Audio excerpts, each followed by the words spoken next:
Now, if you didn't realize it, today is May 1st. So let's check in with meteorologist Nathan Gidley for a look at April's top weather stats. Well, overall, it was a pretty typical April around here, but let's start with the temperatures. We ended up slightly above average, had a long stretch of cooler temperatures early on in the month, but we made up for it with that long stretch of warmer than average days later in the month. Really helped to balance things out a bit here.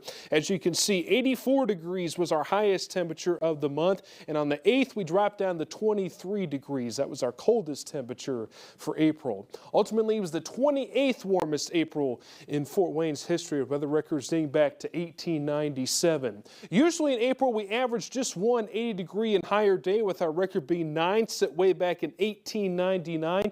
This year, we had 3 of them. That ties for the 17th most on record in an April in Fort Wayne's history.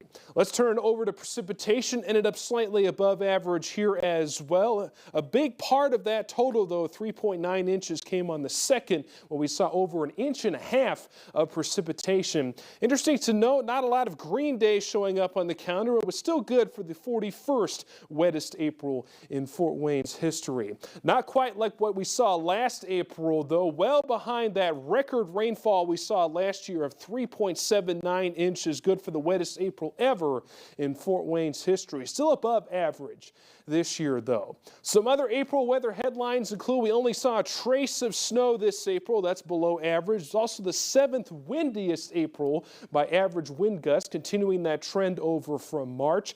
Also saw 12 mainly cloudy days, and we saw 60% cloud cover for April as well. So those are the big headlines for April. You can read more on Wayne.com, and coming up at 6, we'll take a look ahead to what's to come here in May. Meteorologist Nathan Gidley, Wayne 15 News.